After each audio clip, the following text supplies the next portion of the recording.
सम्माननीय प्रधानमन्त्रीजीको आफ्नै वडामा चाहिँ केही पनि जाने भएन, किनभने त्यहाँ रुखले जितेनै क्या हो। लोकतन्त्रको हरिविजोग योभन्दा के हुन्छ? जनतालाई धम्काउने, तर्साउने, देशलाई दुर्घटनामा पुर्याउने उमेर पुग्या रहन्छ। दाँत त 21 वर्षदेखि 31 वर्षमा मात्रै बुद्धि बङ्गाएर पलाउँछ। 4वटा दाँत चाहिँ देशमा सुशासन र विकासको बाटोबाट अगाडि जाने बाटो हामीले लियौँ। त्यस बाटोलाई अहिलेको गठबन्धन सरकार भत्काउन खोजिराखेको छ, बिगार्न खोजिराखेको छ, जो अत्यन्तै खतरनाक कुरा हो। मान्छेले द्वन्द्वकाल सम्झे, यो लाचार छाया भयो यो सरकार, निरीह। गढी कङ्ग्रेसले जित्या भए त ठिकै छ, कुन कुनामा लगेर राख्नुपर्ने हो मेडिकल कलेज? शक्ति क्षणिक हो।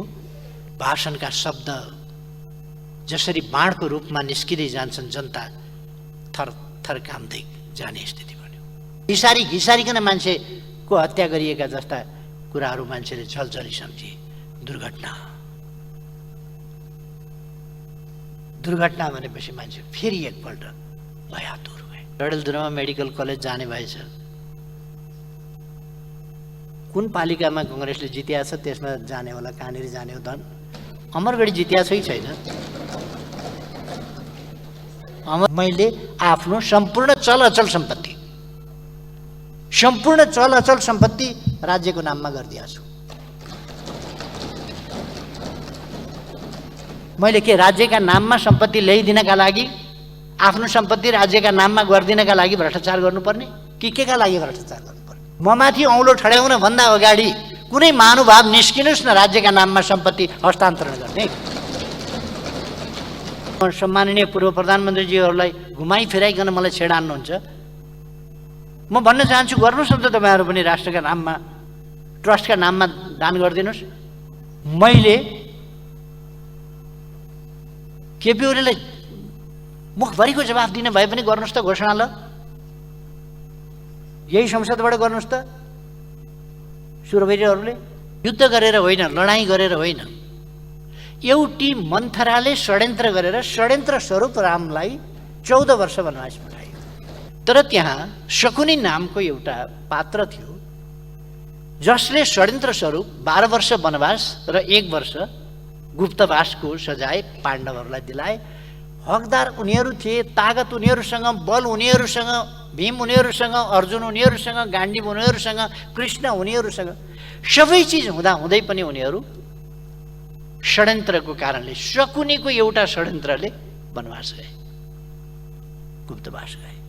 भने यहाँ त यति धेरै मन्थरा र यति धेरै शकुनीहरू षड्यन्त्रमा रत छन्,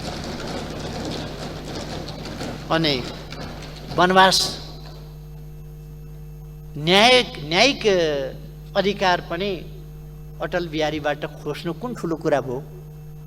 यति धेरै मन्थरा र शकुनीहरू षड्यन्त्ररत छन् भनेर एकजना माननीयले भारतीय संसदमा बोल्नुभएको कुरा मैले स्मरण मात्रै गरेको। नेपालमा कस्तो ठ्याम्मै जस्ताको तस्तै लागू भएको देख्दाखेरि अचम्म लाग्छ। यति धेरै मन्थरा, यति धेरै शकुनीहरू षड्यन्त्ररत छन्। यहाँ गठबन्धनले सोचेको होला केही मतदाताको बाटो छेकियो भनेर। केही मतदाताको बाटो छेकिएको प्रश्न मात्रै होइन, यो अति नाजुक तपाईँहरूको यो गठबन्धन बलियो छ भन्नुहुन्छ। तर एउटा विदेश मन्त्री कतैको, विदेश मन्त्री पनि होइन, सहायक मन्त्री कोही आयो भने थुर तपाईँहरूको 3 दिन काम जरो हट्दैन। उत्पादनशील र रोजगारमूलक क्षेत्रमा कर्जा प्रवाह सहज बनाइनेछ। फर योर काइन्ड इन्फर्मेसन यति मैले चाहिँ जानकारी गराउन खोजेको। दाँत त 21 वर्षदेखि 31 वर्षमा मात्रै बुद्धि बङ्गाएर पलाउँछ। 4वटा दाँत चाहिँ बुद्धि बङ्गाएर नपलाएकी श्रीमती परिछन् कान्छी चाहिँ गन्दा 28वटा, अनि उहाँले लेखिहाल्नु भएछ 28वटा दाँत हुन्छन्। यदि फलनालाई भोट नदिने हो भने देशमा दुर्घटना हुन्छ। यहाँका बासिन्दाले यदि स्वेच्छाले खुरुक्क भोट फलानु ठाउँमा हाल्दैनन् भने देश दुर्घटनामा जान्छ। यदि खुरुक्क हाल्छन् भने म उत्साहित हुन्छु, गठबन्धन कायम रहन्छ आदि धम्कीको भाषा। जनतालाई धम्काउने, तर्साउने, देशलाई दुर्घटनामा पुर्याउने मान्छेले द्वन्द्वकाल सम्झिए, छोराछोरी विदेशिनु परेको सम्झिए, आतंक छाएको सम्झिए। भाषणका शब्द जसरी बाणको रूपमा निस्किँदै जान्छन्, जनता थर थर काम्दै जाने स्थिति बन्यो। मान्छे मारिएका, अङ्गभङ्ग भएका, अपहरण भएका, त्यही चितवनमा बोरामा हालेर घिसारिकन मान्छेको हत्या गरिएका जस्ता कुराहरू मान्छेले छलछली सम्झिए। दुर्घटना भनेपछि मान्छे फेरि एकपल्ट भयातुर भए। प्रलोभन बाँडियो, मैले भन्नु पर्दैन, पैसा बाँडियो, प्रलोभन बाँडियो, त्रास, धम्की। कतिपय ठाउँमा रुखमा भोट नहाल्नेलाई बजेट पठाइँदैन। संयोगकै कुरा हो, डडेलधुरामा मेडिकल कलेज जाने भएछ। कुन पालिकामा कङ्ग्रेसले जित्या छ त्यसमा जाने होला, कहाँनिर जाने हो धन। अमरगढी जित्या छ कि छैन? अमरगढी कङ्ग्रेसले जित्या भए त ठिकै छ। कुन कुनामा लगेर राख्नुपर्ने हो मेडिकल कलेज? किन कङ्ग्रेसले जित्या छैन भने सम्माननीय प्रधानमन्त्रीजीको आफ्नै वडामा चाहिँ केही पनि जाने भएन, किनभने त्यहाँ रुखले जितेनै क्या हो। लोकतन्त्रको हरिविजोग योभन्दा के हुन्छ? खैर, यी त सम्माननीय सभामुख महोदय, एउटा पनि कुरो अतिशयोक्ति गरिएको छैन, बढाइ चढाइ गरिएको छैन, केही गरिएको छैन र जस्ताको तस्तै मैले चर्चा गरेको मात्रै हुँ सभामुख महोदय।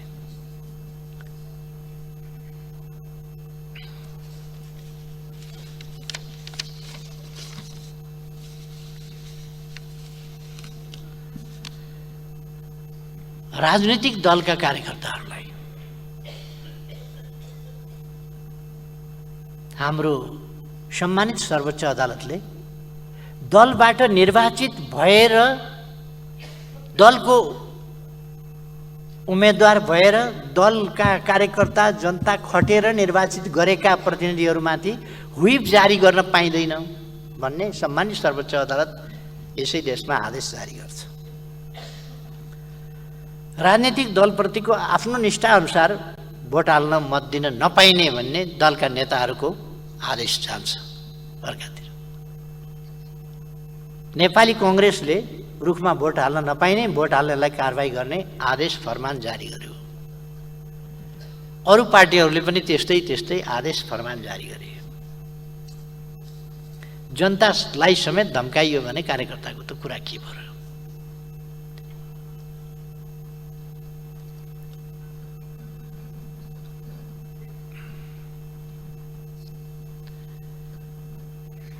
काङ्ग्रेसको नेतृत्वबाटै कस्तो आयो भने, ए काङ्ग्रेसी जन हो, मैले तोकेको अर्कै पार्टीका उम्मेदवारलाई मत दिनु, नदिए पार्टीबाट निष्कासन गर्छु, कारवाही गर्छु। मानिलिउँ पार्टी प्राइभेट लिमिटेड हो।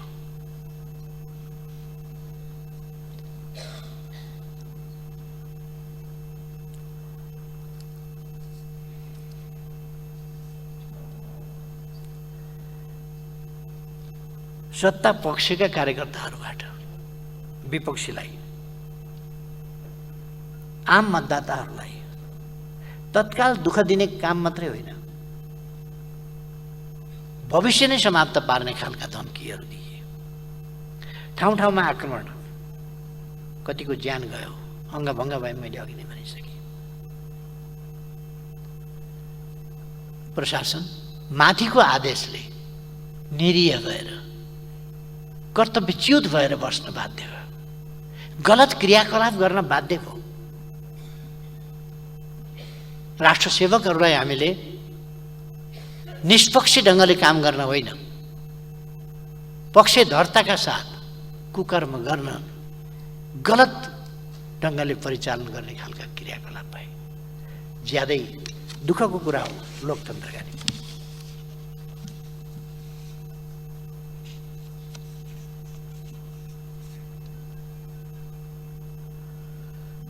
गठबन्धनलाई भोट नदिए, बजेट नदिने, रोजगारी नदिने, राज्यका तर्फबाट उपलब्ध हुने कुनै सेवा सुविधा र अवसर नदिने,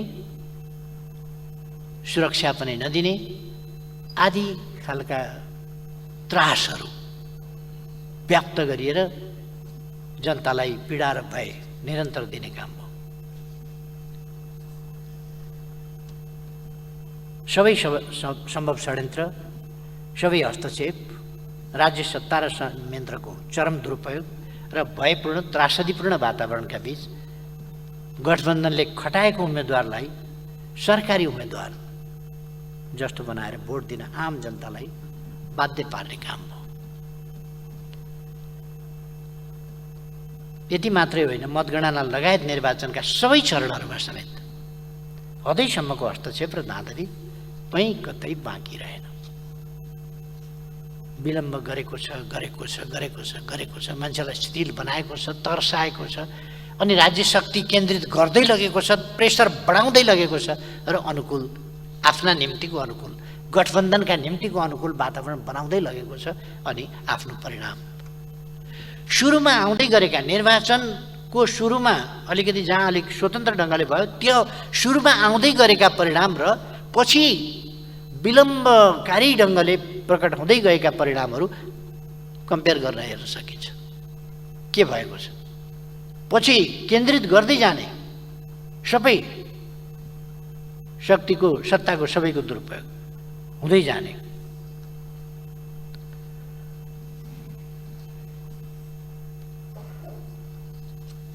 न आफूले भनेका उम्मेदवारलाई मतदान गर्न पाइयो, न स्वच्छ ढङ्गले मतदान स्थलमा जान पाइयो। मतदाताको मत अर्कैले खसाउने स्थिति बन्यो। जितेकोमा गर्व गरिराख्नै भएको छ होला, धेरै फुरफुर देखिन्छ।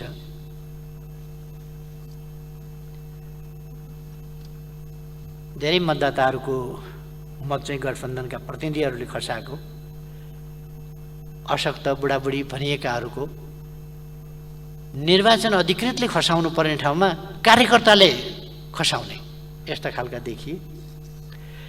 संक्षिप्तमा भन्दा निर्वाचन जस्तो हुनु पर्थ्यो त्यस्तो भएन र निर्वाचन भयो। एउटा खुसीको कुरा हो, लोकतान्त्रिक अभ्यासले, एउटा अभ्यासले जित्यो, तर जस्तो निर्वाचन हुनु पर्थ्यो त्यस्तो भएन। परिणाम त्यसरी प्रकट हुन पाएन, किनभने जनताले त्यसरी परिणाम प्रकट गर्न पाएन।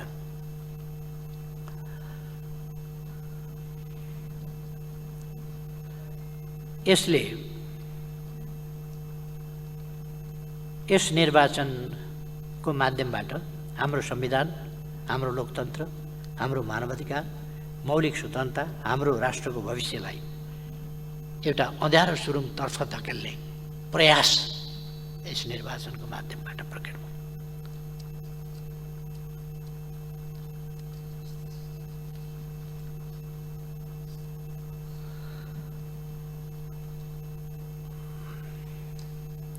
यस सम्बन्धमा म अहिले यति धेरै पनि नभनौँ। अब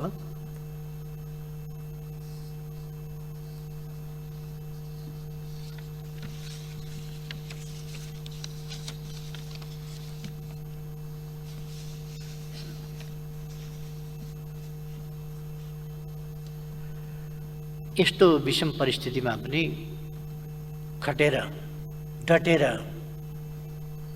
नेकपा एमालेको यस्तो चौतर्फी घेराबन्दी, षड्यन्त्र, लुटपाटका बीचमा पनि एमालेका लागि यो परिणाम ल्याउनेसम्म दृढताका साथ खटेका, लडेका नेकपा एमालेका कार्यकर्ताहरूलाई म, नेता कार्यकर्ता सबैलाई धन्यवाद भन्न चाहन्छु। र यस्तो परिस्थितिमा भने उल्लेख्य मतका साथ उल्लेख्य रूपमा सिटमा विजयी हुनुभएका जनप्रतिनिधिहरू, एमालेका जनप्रतिनिधिहरूलाई पनि धन्यवाद भन्न चाहन्छु। यस प्रकारको क्रियाकलाप, अनुचित क्रियाकलाप सधैँका लागि यो टिक्ने कुरा होइन। यस्ता कुराहरू पराजित हुन्छन्। मैले यसै रोस्टमबाट पनि भनेको थिएँ, सत्यको जित हुन्छ। त्यसै कारण मैले अगाडि पनि भनेको थिएँ, हामी सत्यसँग लड्दैनौँ, शक्तिसँग झुक्दैनौँ।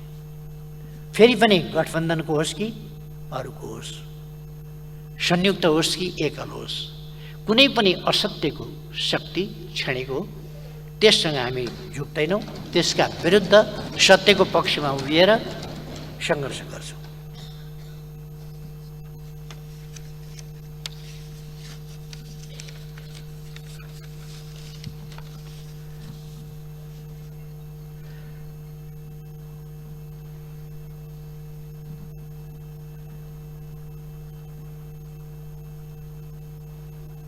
निर्वाचनका क्रममा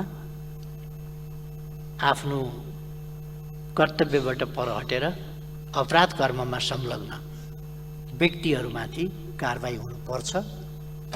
यतापट्टि सरकारको ध्यान जाओस्।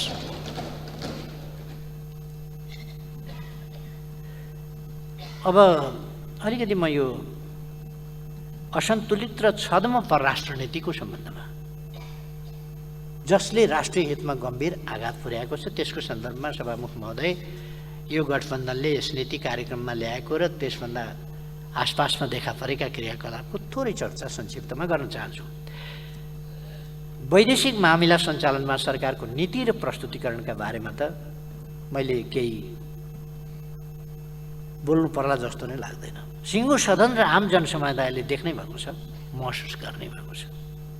विदेश नीतिको सवालमा यो गठबन्धन क्रसरोडमा छ। जे सुविधा हुन्छ त्यही गर्ने यसको नीति हो। नेपालको अखण्डता र नेपालीको स्वाभिमानका लागि यो दुर्भाग्यपूर्ण छ। छिमेकी मित्र राष्ट्रहरू, अन्य मित्र राष्ट्रहरू र अन्तर्राष्ट्रिय समुदायसँगका हाम्रा सम्बन्धहरू सञ्चालन गर्ने वैदेशिक मामला सम्बन्धी नीति सुविचारित, स्पष्ट र परिपक्व हुनुपर्दछ। नेपाल र नेपालीको हितको संरक्षण र प्रवर्धन गर्न, अन्तर्राष्ट्रिय जगतमा प्रतिष्ठा अभिवृद्धि गर्न र नेपाललाई सफल राष्ट्र बनाउन केन्द्रित हुनुपर्दछ। हाम्रो परराष्ट्र नीति र व्यवहार हाम्रा छिमेकी मित्र राष्ट्रहरूप्रति पूर्ण इमान्दार हुनुपर्दछ। विश्वास र भरोसाको सम्बन्ध अझ बलियो बनाउनु पर्दछ। नेपाली भूमि कसैका विरुद्ध प्रयोग हुन नदिने हाम्रो सदाको दृढ अडान हो। यसमा सरकार अड्नुपर्दछ।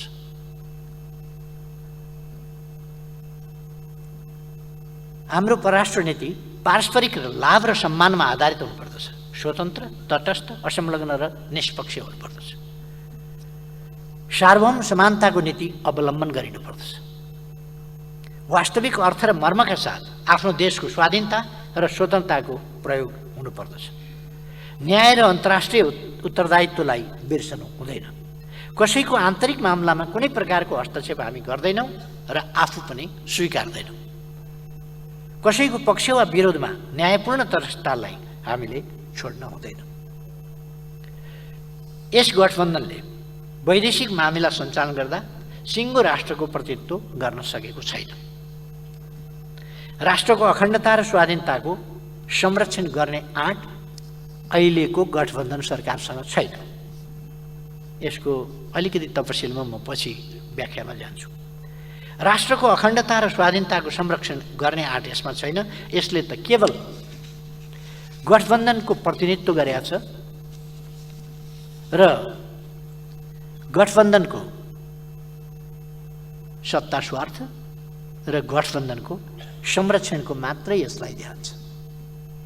राष्ट्र, राष्ट्रियता, भौगोलिक अखण्डता कुनै कुरामा यसको ध्यान छैन। नेपाली जनता, नेपालको संविधान, संसद, प्रतिपक्ष र नेपालको परराष्ट्र नीतिका आधारभूत मूल्य, मान्यता र मर्मलाई गठबन्धनले प्रतिनिधित्व गर्न सकेको छैन। केवल गठबन्धनको निहित सत्ता स्वार्थलाई मात्र प्रतिनिधित्व गरेको छ। चरम अपरिपक्वता र उत्ताउलोपनाबाट ग्रसित यस गठबन्धनले राष्ट्रिय स्वार्थमाथि खेलवाड गर्दै हाम्रो परराष्ट्र नीतिलाई कमजोर र सङ्कटापन्न बनाउँदै गएको स्पष्ट देखिसकेको छ। छिमेकी मित्र राष्ट्रहरूको संवेदनशीलता र र मर्म माथि गैर जिम्मेवार र पक्षधरताको नीति यस गठबन्धनले लिएको छ। छिमेकी मित्र राष्ट्रहरू र अन्तर्राष्ट्रिय समुदायसँग सम्बन्ध सञ्चालन गर्दा हाम्रो देशका तर्फबाट पुरा गर्नुपर्ने संवैधानिक कानुनी प्रक्रियाहरू निर्माण गर्नुपर्ने राष्ट्रिय सहमति र समझदारीप्रति यो गठबन्धन सरकारले पूर्ण व्यवस्था गरेको छ। गम्भीर राष्ट्रिय महत्त्वका विषयहरू, परराष्ट्र मामिला जस्ता कुरा, सन्धि सम्झौता गर्दा जस्ता कुरा, राष्ट्रिय साधन स्रोतको प्रयोग जस्ता विषयहरूमा राष्ट्रिय सहमति बनाउनु पर्ने, त्यसका निम्ति संवाद गर्नुपर्ने, परराष्ट्रविदहरूसँग र प्रतिपक्षसँग पनि संवाद गर्नुपर्ने र सिङ्गै राष्ट्रको एउटा आवाज गर्नुपर्नेमा यो त्यतापट्टि होइन उल्टो बाटो हिँडेर, हुन त यो बनेकै कम्फर्टेबल भइदिनका लागि बनेको हो। त्यसकारण यो कम्फर्टेबल हुने बाटो बाहेक यसले केही समातेन।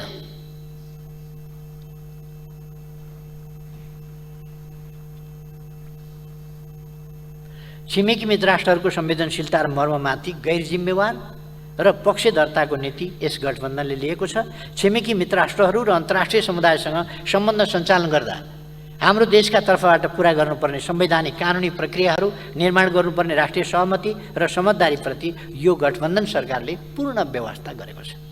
छिमेकी मित्र राष्ट्रहरूको न्यायोचित संवेदनशीलतातर्फ पूर्ण उदासीन रहेको छ। द्विपक्षीय, क्षेत्रीय र बहुपक्षीय मञ्चहरूमा क्षमता प्रदर्शन गर्न सकेको छैन, बरु हुर्मत लिने काम भएको छ। म अरू धेरै भन्न चाहन्न, हुर्मत लिने काम भएको छ नेपालको इज्जतको। द्विपक्षीय, क्षेत्रीय र बहुपक्षीय मञ्चहरूमा क्षमता प्रदर्शन गर्न नसकेको मात्रै होइन, कमजोर बनाउँदै गएको छ।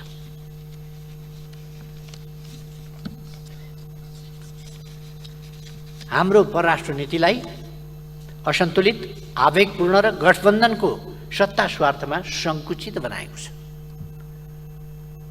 मैले बोलेका कुराहरूमा यदि सत्तापक्षीय नेताजीहरूलाई कुनै आपत्ति छ भने तथ्य प्रमाण सहित यहाँहरूसँग बहस गर्न सदैव तत्पर रहेको कुरा म यहाँहरूलाई निवेदन गर्छु। कुनै पनि मिथ्या आरोप होइन, सत्य तथ्यमा आधारित कुरा म भनिरहेको छु। राष्ट्रिय स्वार्थतर्फ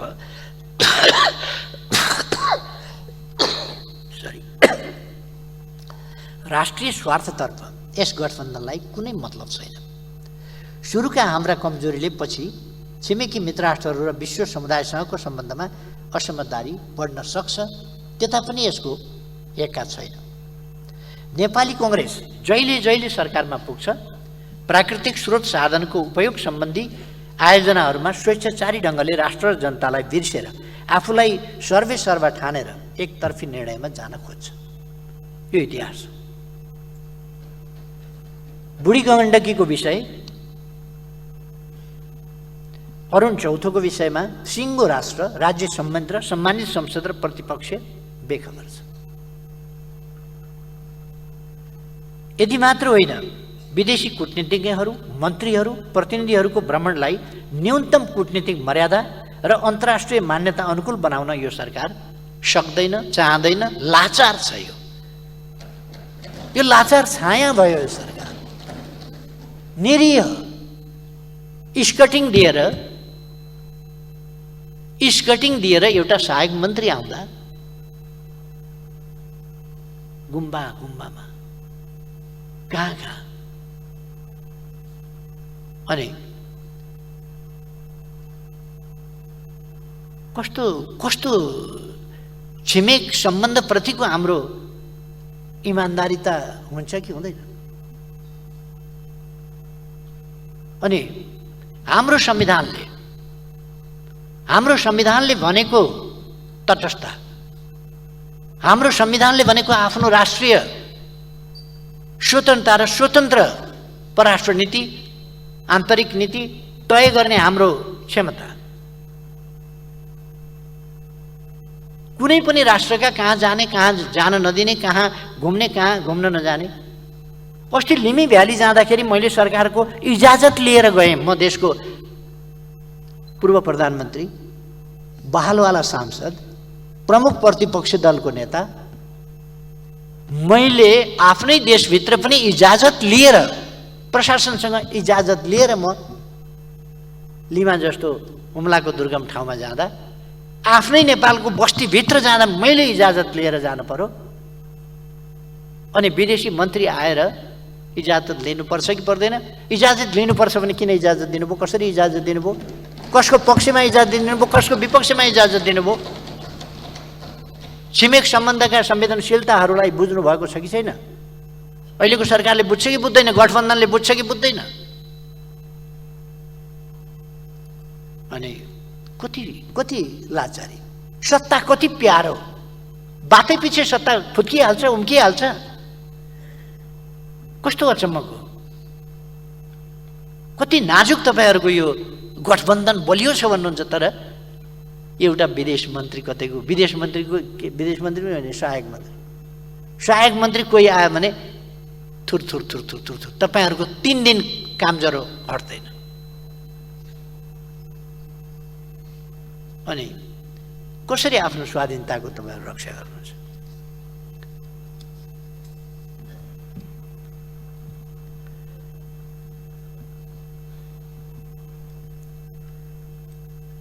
र यसरी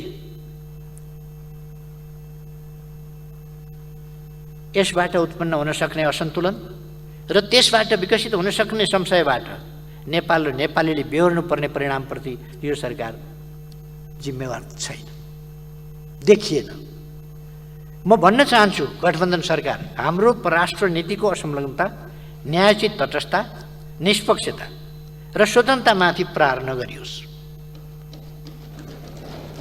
नेपालको परराष्ट्र नीति अहिलेको यो गठबन्धन नामको कृत्रिम आर्टिफिसियल पासा फ्याँकेर ल्याएको सरकार, यो अस्थायी सरकार, म्यादी सरकार हो। यस म्यादी सरकारको निजी विषय होइन नेपालको परराष्ट्र नीति, नेपालको परराष्ट्र सम्बन्ध। त्यसकारण तपाईँहरूलाई जे पनि गर्न छुट छैन, त्यतापट्टि म ध्यान आकर्षण गर्न चाहन्छु। म भन्न चाहन्छु गठबन्धन सरकारले हाम्रो परराष्ट्र नीतिको असंलग्नता, न्यायोचितता, तटस्थता, निष्पक्षता र स्वतन्त्रतामाथि प्रहार नगरोस्। राष्ट्रिय स्वाधीनता र अखण्डता कमजोर हुने कुनै षड्यन्त्र भित्रभित्रै नगरोस्। अनि छद्म नीति नलियोस्।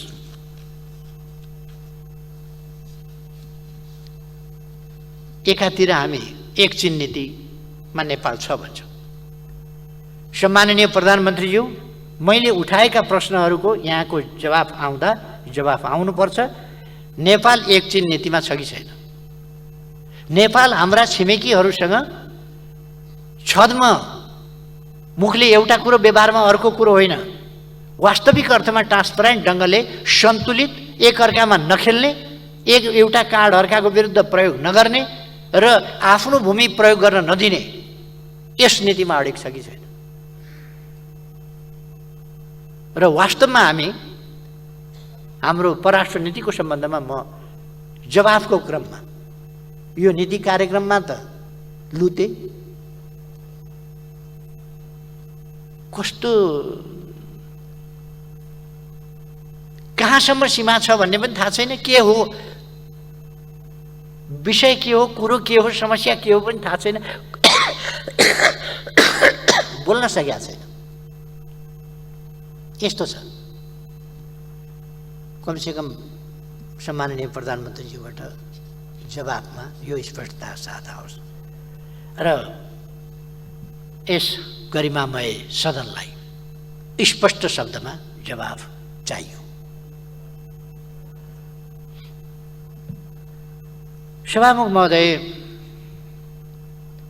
काङ्ग्रेसको शासन, सशस्त्र द्वन्द्व, भूकम्प र नाकाबन्दीबाट आक्रान्त अर्थव्यवस्थालाई नेकपा एमालेका सरकारका नीतिहरूले केही उत्साहजनक उपलब्धिसहित सबलीकृत गर्दै थिए।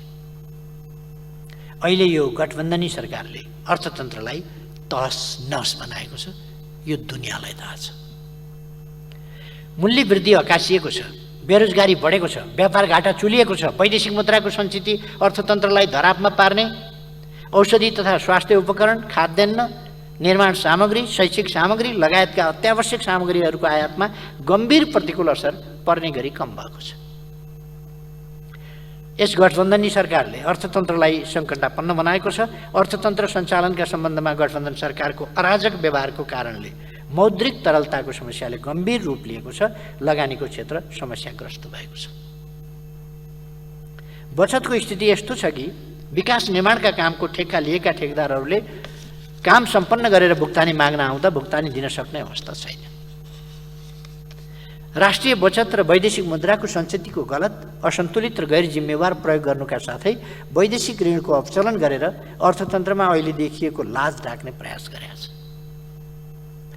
यो गठबन्धनी सरकारले अर्थतन्त्रका समस्या सम्बोधन गर्नका लागि कुनै ठोस नीति कार्यक्रम देखेको छैन र मुलुकलाई गम्भीर आर्थिक सङ्कट हुँदै असफलतातर्फ धकेल्दैछ।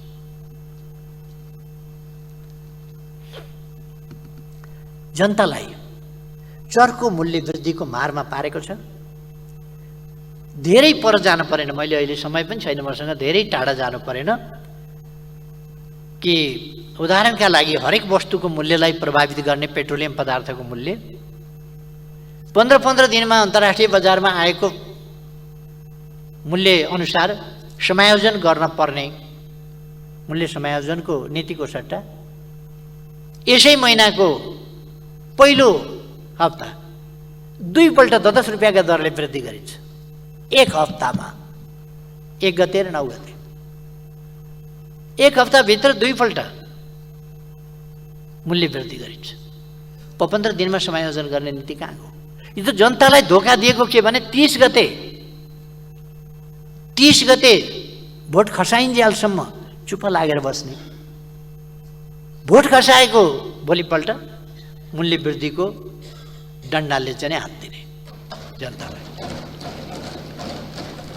र त्यो पनि फेरि एक हप्ता नपुग्दै अर्को डन्डाले हात दिने।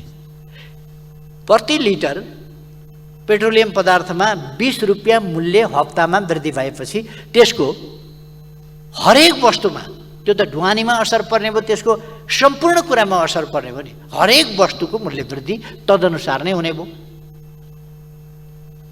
यसरी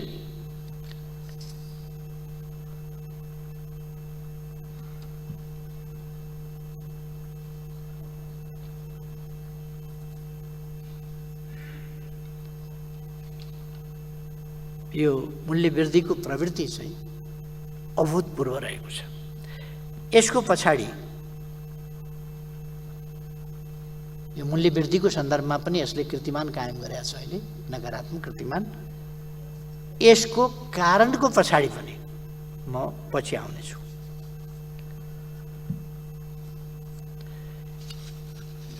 अर्को सभामुख महोदय तथ्याङ्कहरू पनि गलत, भ्रामक तथ्याङ्कहरू प्रस्तुत गरेका छ। प्रस्तुत नीति कार्यक्रमको बुँदा नम्बर 9 मा असहज परिस्थितिका बावजुद यस वर्षको प्रथम 10 महिनासम्ममा थप 638 मेगावाट विद्युत उत्पादन भएको छ भनेको छ। कुन आयोजनाबाट? 38 रुपियाँ प्रति युनिट किनेर नेपाली जनताको ढाड सेकाएको कुरा के यही हो? 638 मेगावाट विद्युत। फेरि मैले यो वर्षको पहिलो 10 महिना भनेको त कहिल्यै पनि यस्तो टर्मिनोलोजी मैले सुनेको पनि थिइनँ। वर्षको पहिलो 10 महिना, वर्षको पहिलो 1 महिना भन्ला, वर्षको पहिलो 2 महिना भन्ला, पहिला त्रैमासिक, प्रथम त्रैमासिक भन्ला, प्रथम चौमासिक भन्ला, द्वितीय त्रैमासिक भन्ला, द्वितीय चौमासिक भन्ला, अर्धवार्षिक भन्ला। तर वर्षको पहिलो 10 महिना, वर्षको पहिलो 11 महिना, वर्षको पहिलो 12 महिना यस्तो पनि भनेको चाहिँ मैले सुनेको थिएँ। वर्षको पहिलो 10 महिनामा पहिलो 10 महिना, बाँकी कति रह्यो वर्षमा? दोस्रो 10 महिना हुन्छ वर्षमा कि हुँदैन? दोस्रो 10 महिना हुँदैन भने पहिलो 10 महिना कहाँबाट आयो हजुर? यो कस्तो भाषा हो? कति साह्रो नेपाली जनतालाई अल्मल्याएको हो यो। औँलामा थुक राखेर सारे भन्दा पनि बढी चटक भयो यहाँहरूको। कहाँबाट यो 638 प्रथम 10 महिना कुन आयोजना सुरु गर्नुभयो, कुन आयोजना पुरा गर्नुभयो, कुन आयोजनाबाट 638 मेगावाट विद्युत निकाल्नु? 38 रुपियाँ प्रति युनिट विद्युत नेपालीलाई बेच्नुहुन्छ। त्यहाँ पनि अर्को फेरि थुक सार्ने चलाकी देखाउनुहुन्छ। त्यो के भने 9 रुपियाँ मात्रै जनतालाई तिराउने, बाँकी त विद्युत प्राधिकरणले बिहोर्छ। विद्युत प्राधिकरणले घरभर ल्याएर बिहोर्छ कि नेपाली जनताको पैसा, नेपाली जनताले सञ्चित गरेको पैसाबाट गुल्छर्रा उडाएको हो यो? अनि जनताले तिर्नु पर्दैन अरे, कहाँबाट जनताले तिर्नु नपरेर कहाँबाट ल्याएको पैसा त्यो बताइदिनुहोस् त। सधैँका लागि होइन, यो केही समयका लागि। सधैँका लागि त तपाईँहरूलाई फालेर भए पनि अर्को सरकार बनाएर भए पनि लोड सेडिङ त अन्त्य गरिन्छ नि, बिजुली त निकालिन्छ नि। कहाँको सधैँका कुरा गरिराख्या? सधैँका लागि होइन है यो। अरे सधैँका लागि तपाईँहरूले के गर्न पाउनुहुन्छ? सधैँका लागि यो केही पनि होइन।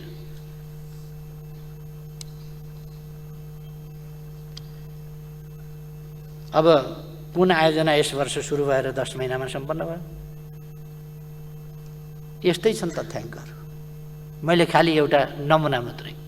एक सितो भात छामेपछि भात पाको कि पाकेन भन्ने बुझिन्छ। यही तथ्याङ्कले प्रथम 10 मासिक बढी बुझियो नि, दोस्रो 10 मासिक। सभामुख महोदय, यी तथ्याङ्क नभएर मिथ्याङ्क हुने।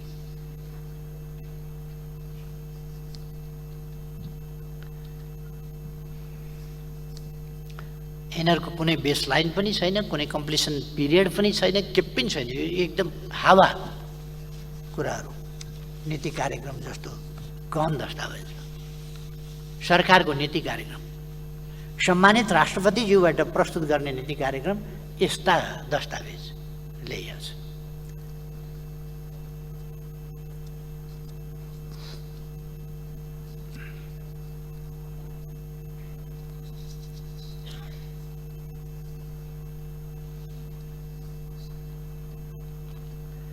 सभामुख महोदय, नीति कार्यक्रम मार्फत सरकारले जनता समक्ष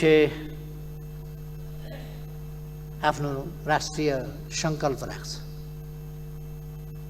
राष्ट्रिय सङ्कल्प आफ्नो के हो, कहाँ पुग्ने हो, के गन्तव्य हो, कुन कुन क्षेत्रका गन्तव्य के हुन्, तिनीहरूलाई प्राप्त गर्ने नीति के हो, ती नीतिहरू प्राप्त गर्ने कार्यक्रम के हो र त्यो कार्यक्रमका लागि कस्ता योजनाहरूका साथ सरकार अगाडि बढ्छ। त्यसमा नीतिगत पक्ष कस्ता छन् र कार्यक्रमिक पक्ष कस्ता छन् भन्ने कुराहरू नीति कार्यक्रममा वर्णित हुन्छ।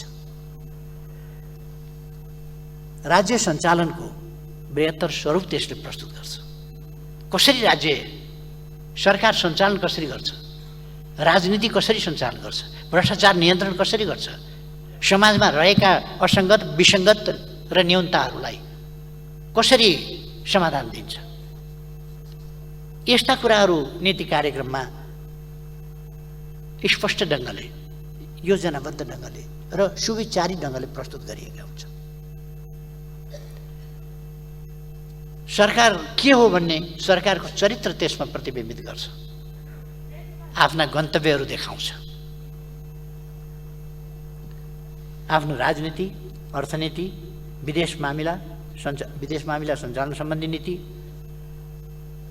विकास निर्माण सम्बन्धी नीति, सुशासन सम्बन्धी नीति, सामाजिक न्याय समानता सम्बन्धी नीति, लोक कल्याण सम्बन्धी नीति, जनतालाई पुर्याउने सेवा सुविधा सम्बन्धी नीति र सामाजिक परिवर्तन र रूपान्तरण कहाँनेरि पुगेको छ, अब कहाँ पुर्याउँछ भन्ने कुराहरू नीति कार्यक्रमले ती कुराहरू वेस्टेज गर्छ।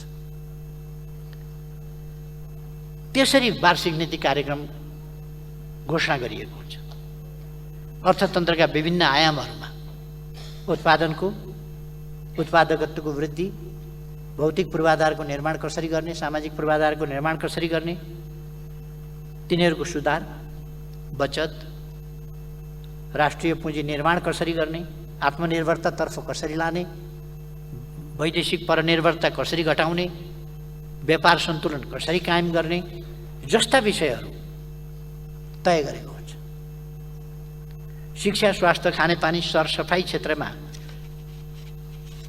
जनताको पहुँच र जनतालाई सेवा कसरी उपलब्ध गराउने, सेवाको गुणस्तर र सुधार लगायतका विषयहरू नीति कार्यक्रममा समातिएका हुन्छन्। सेवा प्रवाह, भ्रष्टाचार नियन्त्रण, सुशासनका क्षेत्रमा पर्याप्त गर्न सकिने र गर्न खोजिएका के कस्ता कुराहरू छन्, उपलब्धिहरू के भएका छन् र कस्ता योजनाहरू छन् अब भन्ने कुरा प्रस्तावित गरिएको हुन्छ। त्यहाँ राष्ट्रिय दृष्टिकोण, नेसनल भिजन त्यसमा प्रस्तुत गरिएको हुन्छ। सर्वाधिक महत्त्वका राष्ट्रिय कार्यसूचीहरूको आधारभूत संरचनामा रहेर क्षेत्रगत उद्देश्य र लक्ष्यहरूको स्पष्ट खाका तयार गरेर त्यसको अनुशासनमा वार्षिक नीति र कार्यक्रम तर्जुमा गर्ने र त्यसको कार्यान्वयनलाई प्राथमिकता निर्धारण गरेर अनि त्यसपछि बजेट विनियोजन गर्ने काम भएको हुन्छ। सभामुख महोदय, यस नीति कार्यक्रमलाई यस पाटोबाट, यस दृष्टिकोणबाट हेर्दा कठै भन्न सकिन्छ, कठै भनेर।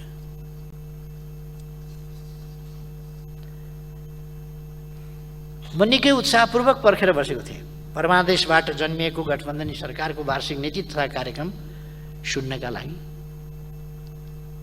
र सुनिसकेपछि पढ्न पनि म त्यतिकै उत्साहित भएँ र सुनेपछि सम्माननीय राष्ट्रपतिज्यूबाट संयुक्त सदनमा प्रस्तुत भएपछि मैले सुने, महलबल्ले घरमा गएपछि फेरि त्यसलाई मैले दोहोऱ्याएर पढेँ।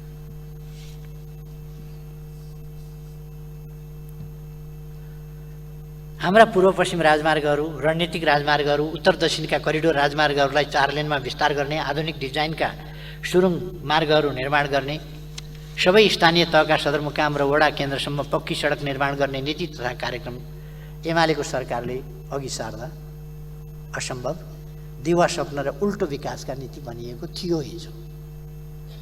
त्यसो गर्दाखेरि त्यसलाई के भन्छ त सरकारले, म सुनिरहेको थिएँ र मैले थप पढेँ पनि। पूर्व पश्चिम विद्युतीय रेलमार्ग, उत्तर दक्षिण रेलमार्ग, छिमेकी मित्र राष्ट्र भारत र चीनसँग सामुद्रिक बन्दरगाह प्रयोग गरी समुद्रमा राष्ट्रिय ध्वजाबाहेक पानी जहाज सञ्चालन गर्ने, अन्तरिक्षमा आफ्नो सेटेलाइट स्थापना गर्ने, आफ्नै सेक्युरिटी प्रिन्टिङ प्रेस स्थापना गर्ने नीति तथा कार्यक्रम घोषणा गर्दा त अब यो एमाले सरकारले देशलाई सिद्ध्याउने भयो भनेर फर्कमान भएको पनि सुनेको थिएँ मैले। के किन ल्याउँछ होला, नयाँ आकाशबाट जुन तारै खसाउँछ होला यसपल्ट भन्ने लागेको थियो। प्रत्येक स्थानीय तहमा 5 देखि 15 शय्यासम्मको आधारभूत अस्पताल, जिल्ला अस्पतालहरूलाई 25 देखि 50 शय्यासम्मको अस्पताल र अञ्चल अस्पताललाई 200 शय्याको जनरल अस्पतालमा स्तरोन्नति गर्ने, केन्द्रीय अस्पतालहरूलाई 500 शय्याको विशेषज्ञ अस्पतालका रूपमा विकास गर्ने कार्यक्रम कार्यान्वयन गर्दा चर्को विरोध गरेको सुनेको थिएँ मैले। नेपाली काङ्ग्रेसले यी सबै कार्यक्रमहरू नेपाली काङ्ग्रेसको नीतिमा अनावश्यक, देवा स्वप्न, उल्टो विकास हुने भएकाले नेकपा एमाले सरकारले सुरु गरेका यी सम्पूर्ण नीति तथा कार्यक्रमहरू खारेज गरिएका छन् भन्ने घोषणा गर्ला भन्ने मैले सोचेको थिएँ। नयाँ ल्याउला भन्ने सोचेको थिएँ। यातायातका लागि डोको नाम्लो डोलीको व्यवस्था गरिनेछ भन्ला भन्ने सोचेको थिएँ। सामान ढुवानीका लागि भरियाहरूको प्रबन्ध, खच्चरहरूको प्रबन्ध व्यापक रूपमा हुनेछ भन्ने, आर्थिक स्रोत साधनले सम्भव भएमा सामान ढुवानीका लागि खच्चर व्यवसायलाई प्रवर्धन गरिनेछ भन्ने पक्कै आउला सोचेको थिएँ।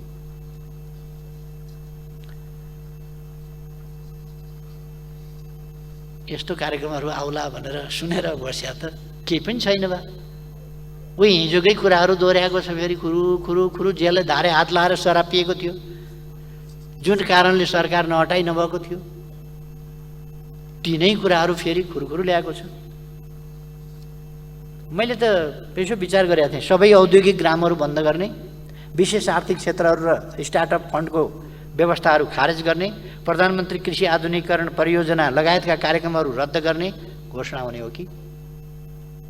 व्यग्रतापूर्वक म सुन्दै थिएँ, पछि पढेँ पनि। समृद्ध नेपाल र सुखी नेपालीको राष्ट्रिय आकाङ्क्षा पुरा गर्नका लागि हामीले सुरु गरेका स्वास्थ्य बीमा कार्यक्रम, सामाजिक सुरक्षा कार्यक्रम, तराई मधेस समृद्धि कार्यक्रम, सघन शहरी विकास कार्यक्रम, प्रधानमन्त्री रोजगार कार्यक्रम, राष्ट्रपति शैक्षिक सुधार कार्यक्रम बन्द गरिने हो कि? ध्यानपूर्वक पढ्दै थिएँ। पढिसक्दा म आश्चर्यमा परेँ। समृद्ध नेपाल सुखी नेपाली भन्ने राष्ट्रिय आकांक्षालाई निरन्तरता दिने त तपाईहरुको हुती छैन। त्यो तपाईहरुसँग आँटै छैन। कहाँ समृद्ध नेपाल, कहाँ सुखी नेपाली, यस गठबन्धनले बनाउने कल्पनै गर्न नसक्ने कुरा हटाउनु भएछ। त्यो राम्रो भयो, किनभने तपाईहरुको बुताकै कुरा होइन, त्यो नराखेको पनि ठिक छ। किन डाट्नु? एउटा कुरा चाहिँ तपाईहरुले नडाटेकै जस्तो देखियो।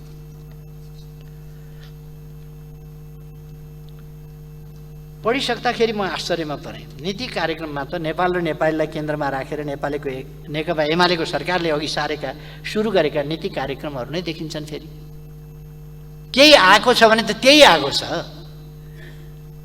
केही आएको छ भने त्यही आएको छ। एमालेले अगाडि सारेका कुरा तिनै छन् जसलाई काङ्ग्रेसले यसै सम्मानित सदनमा मात्र होइन देशव्यापी प्लेटफर्महरूमा समेत चर्को विरोध गर्थ्यो। अब सूर्य जस्तै छर्लङ्ग भएको छ कि नेपाली काङ्ग्रेससँग नेपाल र नेपालीको विकास, समृद्धि, राष्ट्रिय स्वाभिमान र सम्मान अभिवृद्धि गर्नका लागि कुनै नीति छैन, कार्यक्रम छैन, भिजन छैन, योजना छैन, मार्गचित्र हुने कुरै भएन, गन्तव्य सन्तव्य केही छैन।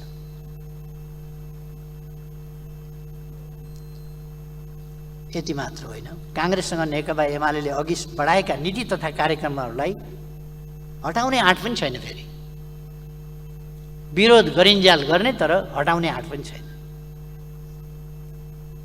संशोधन गरेर हटाउन सक्नुहुन्छ भने हटाइदिए हुन्छ। छ केवल नियत के भने जालझेल षड्यन्त्र गरेर सत्ता भोग गर्ने। नेपाली काङ्ग्रेससँग सत्ता भोग केन्द्रित नियतको नीति बाहेक देश र जनताका लागि कुनै नीति र कार्यक्रम छैन। नीति सत्तामा पुग्ने, कार्यक्रम सत्ता टिकाउने।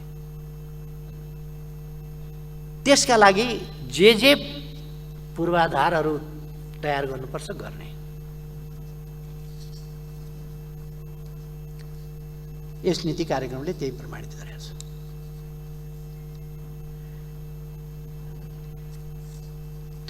मलाई लाग्छ नेपाली काङ्ग्रेसले यस नीति कार्यक्रम मार्फत आफ्नो पहिचान पनि गुमाएको छ। कम्तीमा पनि फजुल खर्च कटौती गरी अर्थतन्त्र बलियो बनाउन स्वास्थ्य बीमा कार्यक्रम, ज्येष्ठ नागरिक र एकल महिला लगायतलाई उपलब्ध गराउँदै आएको सामाजिक सुरक्षा भत्ता दिने कार्यक्रम र स्थानीय तहमा विकास निर्माणका लागि सोझै बजेट उपलब्ध गराउने व्यवस्था कनिका छर्ने कार्यक्रम भएकोले खारेज गरिएको छ भन्ने त हुनु पर्थ्यो। त्यही भने हो हिजो। आर्थिक उदारीकरणबाट लाभ लिनका लागि करेन्ट अकाउन्ट मात्रै होइन, क्यापिटल अकाउन्ट पनि तत्काल खुला गरिएको छ भन्ने त हुनु पर्थ्यो। ध्वस्तै बनाउनु परेपछि कर फर्स्योट आयोग गठन गरी फेरि नेकपा एमाले त्यसलाई बन्द गरिदिएछ। कर फर्स्योट आयोग पुनः गठन गरी माफी दिने व्यवस्थालाई पुनर्जागृत गरिनेछ भन्ने त हुनु पर्थ्यो। जस्ता नीति कार्यक्रम ल्याएर आफ्नो पहिचान बचाउन काङ्ग्रेसले सक्छ कि भन्ने लागेको थियो। तर अब कङ्ग्रेसले आफ्नो सत्ता स्वार्थ टिकाउनका लागि आफूलाई सत्ता स्वार्थको किलोमा बाँधेर आफूलाई नै अरू पार्टीमा खोज्न थालेको छ। अन्य दलको अनुहारमा आफ्नो अनुहार हेर्न थालेको छ नेपाली काङ्ग्रेसले। अब काङ्ग्रेसको देश र जनताका हितका लागि आफ्नो सिद्धान्त नीति कार्यक्रम केही पनि रहेन। यस नीति कार्यक्रमले त्यही भन्छ। उत्पादन र उत्पादकत्व वृद्धि, भौतिक पूर्वाधार निर्माण, व्यापक रोजगारी सृजना, शिक्षा र स्वास्थ्य सेवामा गुणात्मक सुधार, सामाजिक सुरक्षा र कल्याण, सामाजिक न्याय, सेवा प्रवाह, सुशासन, अन्तर्राष्ट्रिय सम्बन्ध र नेपालीको सम्मान अभिवृद्धिका क्षेत्रमा नेकपा एमाले सरकारले सुरु गरेका र कार्यान्वयन गरेका नीति तथा कार्यक्रमहरू खारेज गरेर त्यसको वैकल्पिक नीति प्रस्ताव गर्न म नेपाली काङ्ग्रेसलाई चुनौती दिन चाहन्छु, जसको कारणले हिजो विरोध गरेका थियो। छद्म ढङ्गले होइन, खुलेआम ढङ्गले आउनु पर्यो। सभामुख महोदय, अन्य राजनीतिक दलहरूका सिद्धान्त, नीति, कार्यक्रम र एजेन्डाहरूको सुरुमा चरको विरोध गर्ने, प्रतिवाद गर्ने, अस्वीकार गर्ने, पछि केही समयको बिचमा मौका छोपेर तिनै सिद्धान्त, नीति, कार्यक्रम र एजेन्डाबाट लाभ लिने, आफू गलत गर्ने अनि आफ्ना गलत कार्यहरू उल्टै तिनै राजनीतिक दलहरूलाई लगाएर व्यापक कुप्रचार गर्ने, उचित अनुचित सहारा लिएर सत्ता भोगका लागि अनुकूल इकोसिस्टम तयार गर्ने नेपाली काङ्ग्रेसको खानदानी सिद्धान्त हो। रणनीति हो, कार्यनीति हो, कार्यक्रम हो। अर्काको एजेन्डालाई थाहा नपाए जस्तो गरेर उपयोग गर्ने विशिष्ट क्षमता काङ्ग्रेसमै छ। अर्काको गुणमा अन्डा पारेर चल्ला कोरल्न काङ्ग्रेस पोख्त छ। पटक पटक यो हाम्रो इतिहासको हार्ड रियालिटी भन्छ नि, हार्ड रियालिटी हो। 2007 सालमा राजा राणाको बिचमा कतै सम्झौता गरेर राजालाई प्रजातन्त्रको पिता, राष्ट्रको पिता र राणालाई प्रधानमन्त्री मानेर मन्त्री पद खाने, जनताको छोराछोरी नै प्रधानमन्त्री हुनुपर्छ भनी माग गर्ने नेपाल कम्युनिस्ट पार्टीमाथि प्रतिबन्ध लगाउने र नेता कार्यकर्तालाई गोली ठोक्ने, टाउको काट्ने अनि प्रजातन्त्रको हिमायती र सूत्रधार नेपाली काङ्ग्रेस नै हो भन्ने नीति नेपाली काङ्ग्रेसले भन्ने गरेकै हो।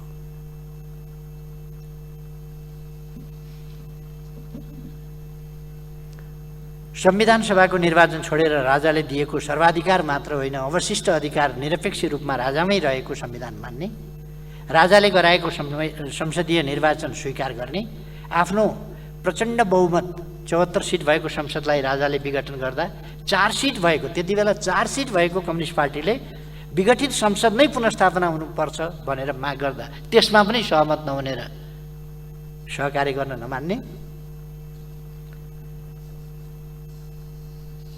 र त्यसरी अस्वीकार गरेर निर्दलीय पञ्चायत र निरङ्कुश राजतन्त्रलाई मजबुत बनाउने, बरु उसैसँग घाँटी जोड्न जाने। काङ्ग्रेसले निरङ्कुश राजतन्त्र र निर्दलीय पञ्चायतको अन्त्यका लागि औपचारिक रूपमा कहिल्यै माग गरेन। यसका लागि नेपाल कम्युनिस्ट पार्टीले अघि सारेका कुनै पनि प्रस्तावहरू स्वीकार गरेन। बरु 36 सालको जनमत सङ्ग्रहपछि त नेपाली काङ्ग्रेसले विधिवत रूपमा निर्दलीय पञ्चायत र निरङ्कुश राजतन्त्रलाई स्वीकार गरेको सार्वजनिक घोषणा नै गर्यो, किनभने जनमत सङ्ग्रहको परिणामलाई सगर्व स्वीकार गर्ने, पञ्चायतको जितलाई स्वीकार गर्ने र जनताको अभिमत हो भनेर स्वीकार गर्ने काम नेपाली काङ्ग्रेसले गरेका थियो। खालि नेपाली काङ्ग्रेसका नेताहरूको यसो विगततर्फ एक फ्ल्यास दिएको मात्रै।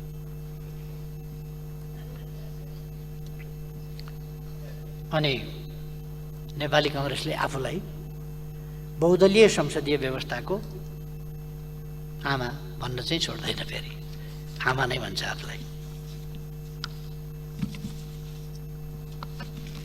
नेपाली काङ्ग्रेस र राजाको घाँटी जोडिएको छ भन्ने, संसद विघटन गरी राजामा सत्ता सुम्पिने, राजाबाट आफै असक्षम घोषित हुने, पुनः बक्सिएको पद हात थाप्ने, गोर्खाली राजाबाट न्याय पाए भन्ने अनि राजतन्त्र समाप्त पारी गणतन्त्र ल्याए भन्ने नीतिको प्रतिपादक यो धरतीमा नेपाली काङ्ग्रेसै हो। जता फर्किए भने चित कि पट भन्दाखेरि चित पनि मेरा, पट पनि मेरा, अन्टी मेरा बापका भन्थ्यो अरे एउटाले हिन्दीमा। चित पर्यो भने मेरो, पट पनि मेरो, होइन कोल्टे परेछ नि भनेको त्यो त मेरो बाउको पर्यो। त्यसो भए नेपाली काङ्ग्रेसको नीति त्यस्तै हो। ताजा जनादेशका लागि निर्वाचनमा जान अस्वीकार गर्ने, सर्वोच्च अदालतमा आफूलाई प्रधानमन्त्री नियुक्त गरी पाऊँ भनी प्रमुख दावेदार भएर मुद्दा दायर गर्ने, दलीय राजनीतिको मर्ममा प्रहार गर्ने अनि आफ्नो इच्छा नभई अर्काले भनेको भरमा सरकार प्रमुख हुनु पर्यो भन्ने। प्रधानमन्त्री चयनको यस्तो घोर अलोकतान्त्रिक सिद्धान्तको प्रतिपादक पनि नेपाली काङ्ग्रेसै हो। म भन्न चाहन्छु, अर्काको आग्रहमा बनेको सरकार कसको आग्रहमा चल्छ, कसको हितमा काम गर्छ? यो गम्भीर सङ्गीन प्रश्न नेपाली जनतामा छ। यो परमादेशी सुविधाजनक सरकारका कतिपय निर्णयहरूमा, सुविधाजनक भनेको कम्फर्टेबल है, अङ्ग्रेजी शब्द पनि बिर्सिनु हुँदैन, कहिलेकाहीँ बडा अर्थ राख्छ क्या त्यसले। यो परमादेशी सुविधाजनक यानि कम्फर्टेबल, नेपाली जनताले आजकल सुविधाजनक भन्दा बढ्ता कम्फर्टेबल बुझ्न थाले क्या। सरकारका कतिपय निर्णयहरूमा शङ्कास्पद प्रतिबिम्बहरू देखिसकेका छन्। नेपाली काङ्ग्रेसकै नीतिका कारण 7 सालमा आएको गणतन्त्रलाई संस्थागत गर्न आधा शताब्दीभन्दा बढी सङ्घर्ष गर्नु पर्यो। बहुदलीय संसदीय लोकतन्त्रका लागि करिब 40 वर्ष सङ्घर्ष गर्नु पर्यो। संविधान सभाका लागि करिब 60 वर्ष सङ्घर्ष गर्नु पर्यो।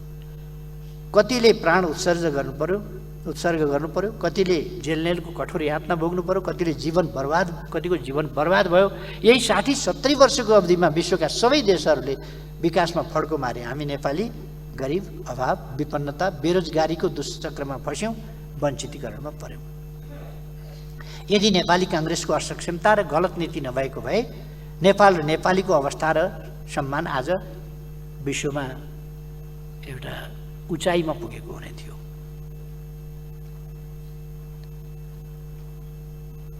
हाम्रो देश समृद्ध भइसक्थ्यो, हामी सुखी भइसक्थ्यौँ।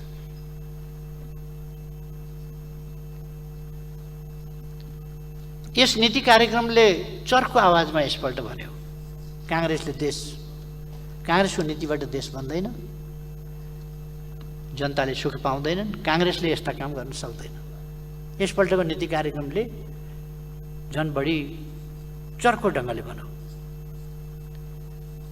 काङ्ग्रेसले देश र जनतालाई पटक पटक अँध्यारो सुरुङमा हालेको छ। यदि नेपाली काङ्ग्रेसको यस्तै नीति रहिरहने हो भने नेपाल र नेपालीले अरू धेरै दुःख पाउने अवस्थाबाट गुज्रिनु पर्नेछ। सभामुख महोदय, सेवा प्रवाह, भ्रष्टाचार नियन्त्रण र सुशासन प्रबन्धमा यो गठबन्धन सरकार दिशाविहीन र अराजक देखिएको छ। काङ्ग्रेस रुल अफ ल होइन, rule of Congress, rule of स्वेच्छाचारिता, रुल अफ स्वार्थको नीतिबाट चलेको छ। भेस्टेड इन्ट्रेस्ट अफ कोलिसनबाट चलेको छ। काङ्ग्रेस र गठबन्धनलाई कानुनी व्यवस्था लागू हुँदैन, योग्यता प्रणाली मान्नु पर्दैन, काङ्ग्रेसले भनेको मात्रै मान्नुपर्छ, नत्र राष्ट्रबङ्कको गभर्नर निलम्बनमा पर्छन्। न्यायपालिकामाथि पटक पटक महाभियोगको डन्डा वर्साइन्छ। प्रहरी प्रशासनमा बर्खास्तगी सुरु हुन्छ, बेथिति सुरु हुन्छ। जिम्मेवारी र वृत्ति विकासमा थिति ध्वस्त बनाइन्छ। यो परमादेशबाट बनेको सरकारको यो क्रियाकलापको ट्रेलर मात्रै हो। यदि यस्तै चलिरहने हो भने यो देश, यो ट्रेलरले सङ्केत गर्दछ कहाँ पुग्छ भनेर। राज्य संयन्त्र, सत्ता र स्रोत साधनको चरम दुरुपयोगबाट यो सरकार जति समय रहन्छ, मुलुकको अधोगतिको चलचित्र मञ्चन पनि त्यसरी नै हुँदै जान्छ।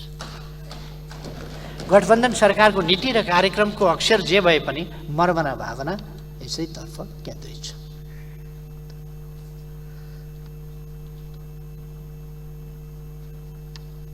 चुर्लुममा डुबेर भ्रष्टाचार आफू गर्ने, तर भ्रष्टाचारको लान्छना अन्यलाई लगाउने, भ्रष्टाचार गर्ने अनुकूल वातावरण बनाउन काङ्ग्रेस सफल देखिन्छ।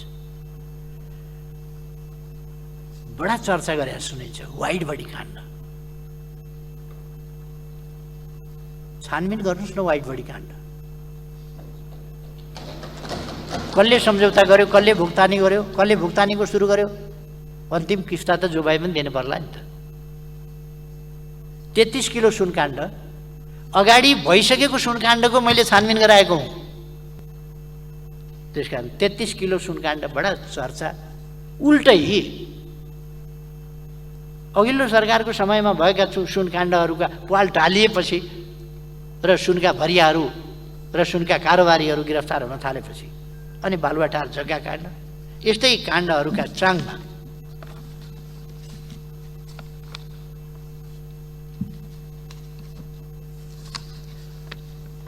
उभिएर गठबन्धन भएकै छ।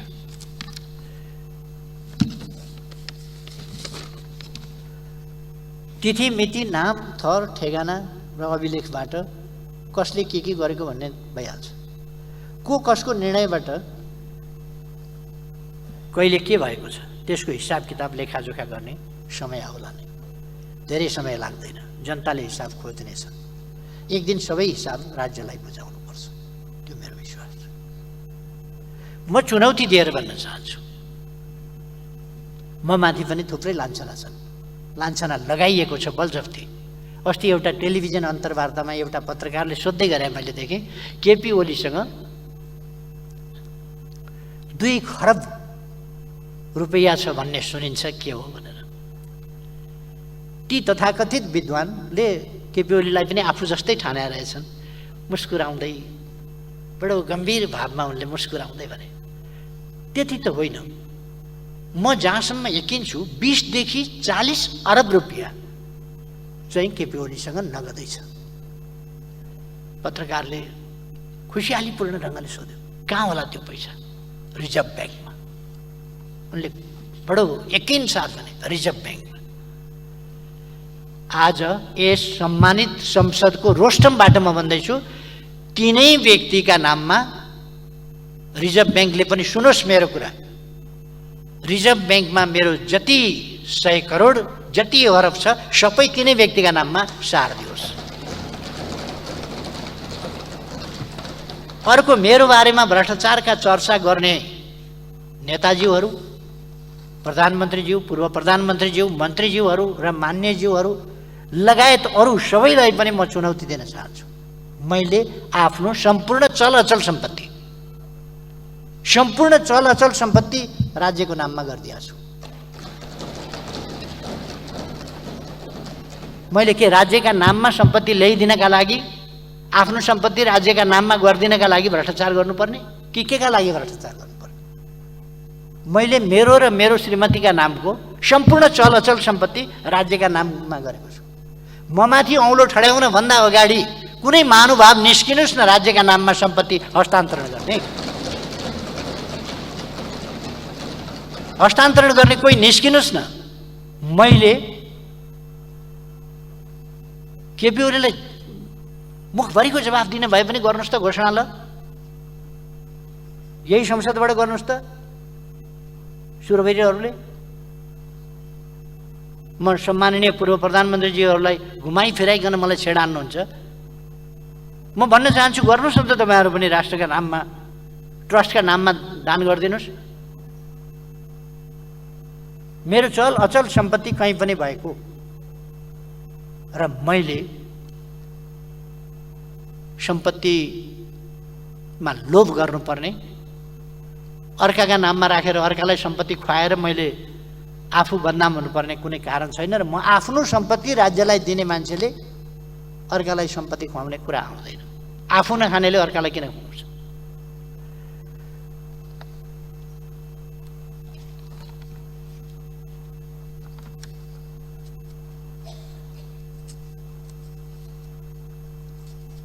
र सभामुख महोदय, यस नीति कार्यक्रमलाई कमसेकम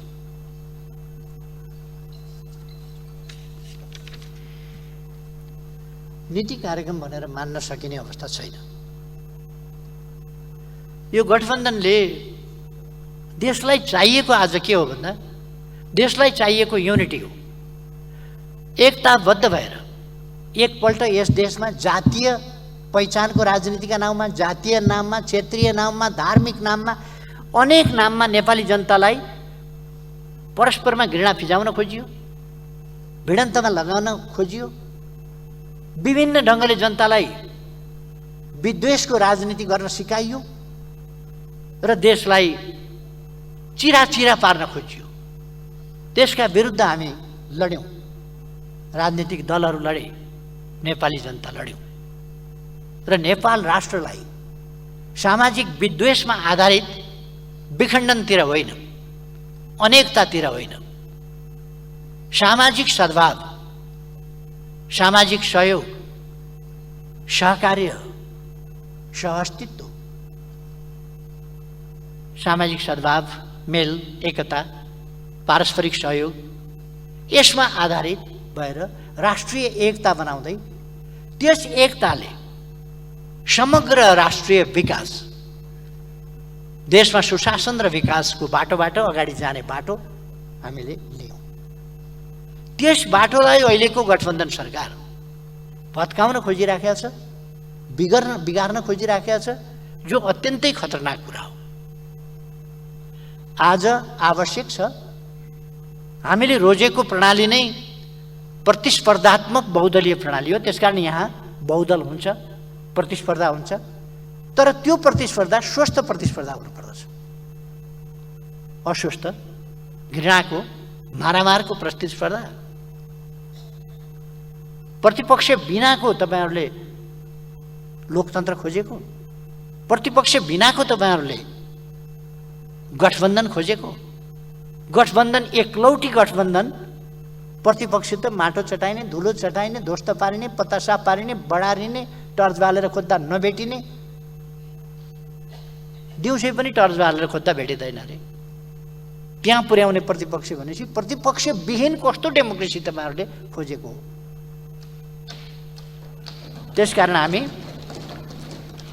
एउटा स्वस्थ डेमोक्रेसीको पक्षमा, सामाजिक सद्भाव सहितको राष्ट्रिय एकताको पक्षमा, सामाजिक न्याय र समानता सहितको राष्ट्रिय एकताको पक्षमा, असमानता र विभेदको अन्त्य भएको स्थितिको पक्षमा हामी रहेका छौँ।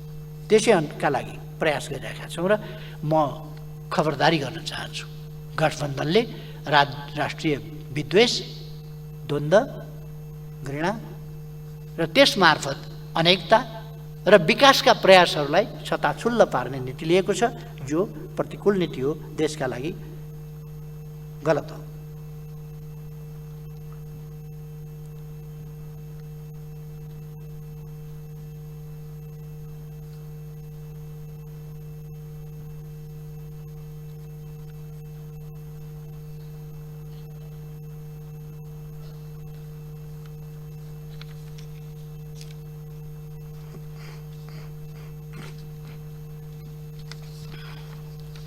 सभामुख महोदय,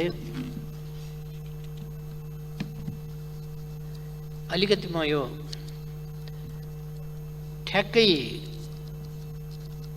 नीति कार्यक्रमको पुस्तिकामा के छ यसको केही झलक मात्रै यहाँ प्रस्तुत गर्न चाहन्छु।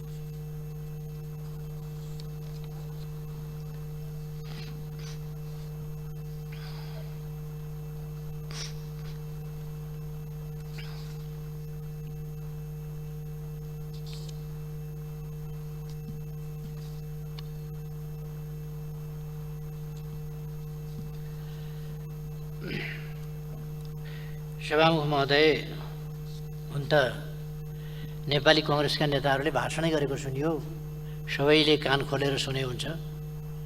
नेपाली कांग्रेस भनेको सुकुम्बासीको पार्टी होइन, यो गरिबको पार्टी होइन, यहाँ गरिब र सुकुम्बासीका पक्षधर कोही भोटर छन् भने सुने हुन्छ, नेपाली कांग्रेसलाई भोट नदिए हुन्छ। डरले त्रासले जे भए पनि यसपल्ट पनि अलिक भोट केही दिएकै देखियो। तर उधमै चर्चा चल्यो, नेकपा एमाले ध्वस्तै भयो, समाप्त भयो, बजारमा त यस्तो माहौल खडा गरिएको छ, मानिलिउँ नेकपा एमाले अब समाप्तै भएको छ जस्तो गरेर। म अहिले पनि भन्न चाहन्छु, केही सिटले नेकपा एमाले पछाडि परेको छ। सिटको सन्दर्भमा भने लोकप्रिय जनमत, लोकप्रिय भोट, पपुलर भोट भन्छ नि, त्यसमा नेकपा एमाले अहिले पनि अरू सबै पार्टीभन्दा अगाडि छ र एक नम्बर पार्टी। त्यतापट्टि ध्यान जाओस् भन्ने म आग्रह गर्न चाहन्छु। सुकुम्बासीलाई ध्वनि पूर्जा वितरण गरियो भनेर सरकार बन्ने बित्तिकै दुई तीनवटा काम गर्यो। एउटा राम्रो काम गरिरहेका राजदूतहरूलाई फिर्ता बोलाउने काम। प्रधानमन्त्री खुदै बेलायत भ्रमणमा जाँदै हुनुहुन्थ्यो, बेलायतबाट राजनीतिक होइन, अपोलिटिकल खालको ब्युरोक्रेटिक पृष्ठभूमिको र अरू मैले धेरै केही भन्दिनँ, त्यस्तो मान्छे बेलायतको राजदूतमा जानुभएको थियो। उहाँलाई प्रधानमन्त्रीले आफ्नो भिजिटभन्दा अगाडि राजदूत खाली गरेर अनि त्यस्ता देशमा जाँदैन। छैन भने पनि बरु छिटो छिटो राजदूत नियुक्ति गरेर जान्छ। तर राजदूत खाली गरेर अनि प्रधानमन्त्रीजी जानु। सुकुम्बासी आयोगले कहिल्यै पनि अहिलेसम्म सुकुम्बासी आयोगले, भूमि आयोगले, समस्या समाधान आयोगले काम गर्नै पाएन। किनभने जब काम गर्ने बेला हुन्छ त्यसले अध्ययन गर्छ, सही गर्छ, भङ्ग हुन्छ। नेकपा एमाले बनाएको सुकुम्बासी आयोगले 11 लाख जनता लक्षित समूह आइडेन्टिफाई गरेर, तिनको पहिचान गरेर तिनका समस्या समाधान गर्ने काम गरेको थियो। हलिया, कमैया आदि इत्यादि सबैको त्यो आयोग नै भङ्ग गर्यो। र मौन अवधिमा केही ध्वनिपूर्जा लिएर मान्छेहरू चुनावलाई दुष्प्रभावित गर्न कुदिरहेका छन् भन्ने सुनिएको थियो।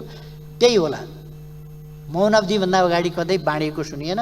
मौन अवधिमा बाँड्न कुदिराखेको सुनिएको थियो। कतिपय ठाउँमा जनताले फिर्ता पनि गरेका थिए र 23,591 जनालाई जग्गाधनी प्रमाण पूर्जा उपलब्ध गराइएको कुरा रहेछ। सायद त्यही मौन अवधिमा चुनावलाई दुष्प्रभावित गर्ने प्रयोजनका लागि गरिएको भएको नै, नत्र भने 11 लाखको समस्या समाधान गर्नुपर्ने ठाउँमा 10 महिनामा, जबकि अहिलेसम्ममा त्यो समस्याको समाधान भइसक्थ्यो, समाधानमा व्यवधान गरियो।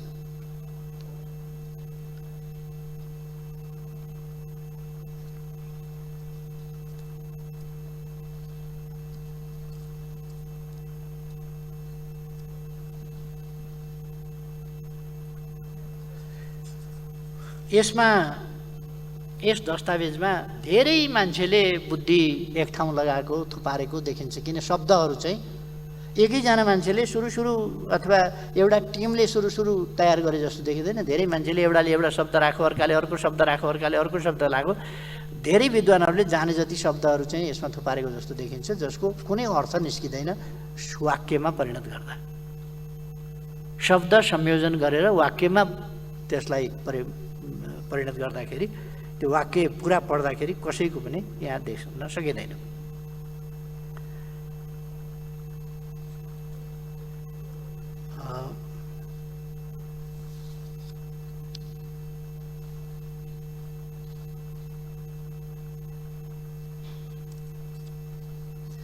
बडो गोलमाल ढङ्गले प्रस्तुत गरेको छ। राष्ट्रिय गौरव रूपान्तरणकारी र रणनीतिक महत्त्वका ठुला आयोजना बाहेक अन्य आयोजनाहरू प्रदेश र स्थानीय तहबाट कार्यान्वयन गरिनेछ। राष्ट्रिय गौरवका रूपान्तरणकारी र रणनीतिक महत्त्वका ठुला आयोजना बाहेक अरू अब केन्द्रले गर्दैन, यही हो नीति।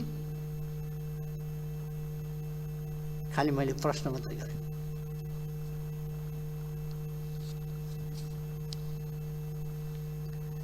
एउटा यो मुद्दा 19 मा सम्माननीय प्रधानमन्त्रीज्यूले ध्यान दिनुभयो हुन्छ। उत्पादनशील र रोजगारमूलक क्षेत्रमा कर्जा प्रवाह सहज बनाइनेछ। प्रतिस्पर्धी वस्तु तथा सेवा उत्पादन र वितरण गर्न निजी क्षेत्र सक्षम भएको क्षेत्र एवं वित्तीय रूपमा बोझिला सार्वजनिक संस्थानको व्यवस्थापन सुधार गर्ने वा एक आपसमा गाभ्ने वा खारेज गर्दै जाने नीति लिइनेछ। यो म अत्यन्त गम्भीरताका साथ यस सम्मानित सदनको ध्यानाकर्षण गर्न चाहन्छु, अत्यन्तै गम्भीरताका साथ। प्रतिस्पर्धी वस्तु तथा सेवा उत्पादन र वितरण गर्न निजी क्षेत्र सक्षम भएको क्षेत्र।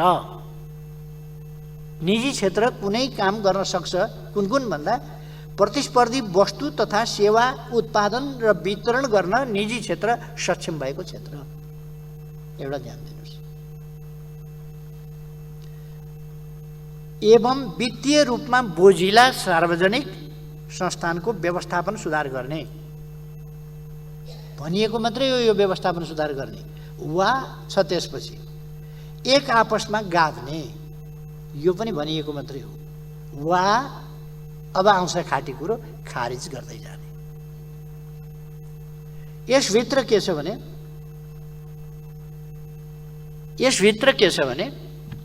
यो सरकारले निजी क्षेत्रलाई पेट्रोलियम पदार्थको कारोबार गर्ने इजाजत दिँदैछ। यस बुँदाको अर्थ त्यो हो। आयल निगम, आधारभूत आवश्यकता र यो पेट्रोलियम पदार्थको कारोबार जस्तो कुरो गम्भीरतापूर्वक नसोची, त्यसका पक्ष विपक्ष विचार नगरी, कति चाहिँ राज्यले राख्ने, कति प्रतिशत र कति प्रतिशत दिन सकिने, यो कुरा नगरिकन सम्पूर्ण यो प्राइभेटमा हस्तान्तरण गर्ने। आयल निगम बोझिलो, यहाँ प्रयोग गरिएको शब्द वित्तीय रूपमा बोझिला। निजी क्षेत्रमा सारेपछि उसले मूल्य त आफूले घरबाट ल्याएर दिँदैन होला नि त। वित्तीय रूपमा बोझिलो किन भयो? यति नाफा हुने संस्था किन बोझिलो बनाइन्छ? अनि सार्वजनिक संस्थानको व्यवस्थापन सुधार गर्ने, यो भनिएको मात्रै हो। म यस सम्मानित सदन समक्ष राखिराखेको छु कुरा, भनिएको मात्रै हो। एक आपसमा गाभ्ने आयल निगम कुन एक आपसमा गाभिन्छ? गाभ्ने होइन। वा खारेज गर्दै जाने, आयल निगमलाई अन्त्य गर्ने। यसमा सुनिन्छ अरबौंको कारोबार भइसकेको छ, अरबौंको कारोबार हुनेवाला छ। र निजी क्षेत्रलाई यसको प्रयास, म पहिलोपल्ट प्रधानमन्त्री हुँदा मलाई छक्काएर छलेर कार्तिकदेखि एउटा समिति बनाएर 73 साल 72 साल कार्तिकदेखि फागुनसम्म एउटा समिति बनाएर गोप्य रूपमा म प्रधानमन्त्री हुँदाहुँदै 5 पल्ट त्यसको मिटिङ बसेर भित्रभित्रै झुक्याएर सिद्ध्याउने उद्देश्य लिएको रहेछ। त्यो थाहा पाएपछि मैले त्यसलाई रोकिदिएँ। त्यो षड्यन्त्र मरिसकेको थिएन, छैन। त्यो षड्यन्त्र अहिले पनि चालु छ र अहिले पनि आयल निगमलाई ध्वस्त बनाउने, प्राइभेट सेक्टरलाई पेट्रोलियम पदार्थको कारोबारको जिम्मा दिने र त्यसबाट मोटो रकमको चलखेल हुने भइ पनि सकेको छ, हुने पनि वाला छ। बजार हल्लायो छ। सत्य नहोस्। र यो यस्ता महत्त्वपूर्ण विषयहरू भोलि निजी क्षेत्रले कथम कदाचित 2 दिन स्ट्राइक गरिदियो भने के हुन्छ? र देशभित्रै हामीले मोतिहारीबाट अम्लेगञ्जसम्म ल्याउने पाइपलाइनको व्यवस्था, मेरो पछिल्लो प्रधानमन्त्रीत्व कालमै पाइपलाइनको व्यवस्था गरेर हामीले शिलान्यास पनि गर्यौँ र उद्घाटन पनि गर्यौँ पाइपलाइनको व्यवस्था। अब त्यसलाई लोथरसम्म पुर्याउने काम भइरहेछ। सिलिगुडीदेखि चारालीसम्म पाइपलाइन ल्याउने अर्को योजना अगाडि बढिरहेको छ। र अब झन् सस्तो सहज ढङ्गले पेट्रोलियम पदार्थ आपूर्ति गर्ने र बिना व्यवधान आपूर्ति गर्ने, त्यसो गर्दा कुनै व्यावसायिक हिसाबका ट्याङ्कर व्यवसाय आदि इत्यादिका समस्याले केही नहुने, त्यस खालका कामहरूको व्यवस्था हामीले गरेका छौँ। तर अब यसलाई बेग्लै ढङ्गले यस राष्ट्रलाई खोक्रो पार्ने नियत, खोक्रो पार्ने उद्देश्य भइरहेको छ।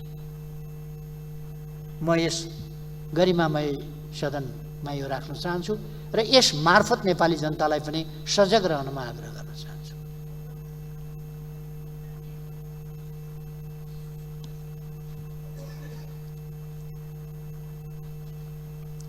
यसमा थुप्रै कुराहरू छन् त्यस्ता, तर अहिले म सबै धेरै त्यसका कुराहरूमा धेरै जान चाहन्न।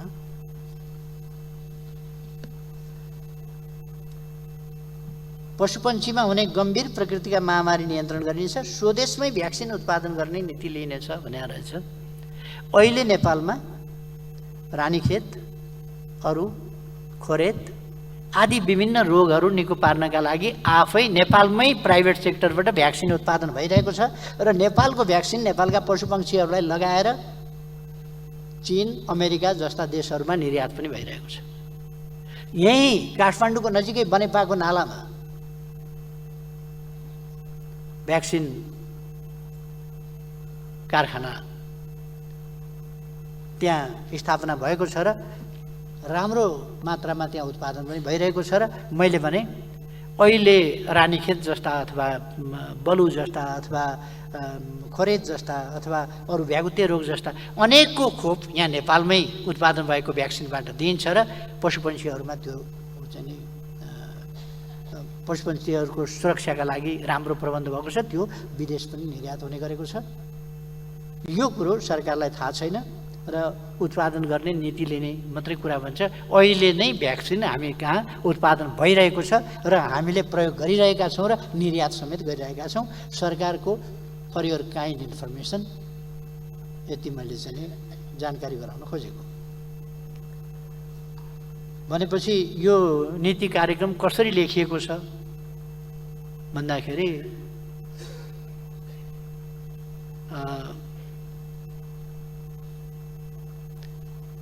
सायद प्लेटो कि अरस्तुले कसले हरेक कुरा जान्न पर्ने, हरेक कुरा जानेको जति लेख्न पर्ने गर्दा उहाँले महिलाका दाँत कति हुन्छन् आफ्नो गर्नुभएछ 32वटा, महिलाका कति हुँदा रहेछन् हेर्नु पर्यो भनेपछि उहाँले 2टा श्रीमती रहेछन्, कान्छी चाहिँ बोलाउनु भएछ। कान्छी यहाँ आइज तेरो दाँत कति रहेछ हेरौँ भनेर। उमेर पुग्या रहन्छ, दाँत त 21 वर्षदेखि 31 वर्षमा मात्रै बुद्धि बङ्गाएर पलाउँछ 4वटा दाँत चाहिँ। बुद्धि बङ्गाएर नपलाएकी श्रीमती परिछन् कान्छी चाहिँ, गन्दा 28वटा। अनि उहाँले लेखिहाल्नु भएछ 28वटा दाँत हुन्छन् महिलाका।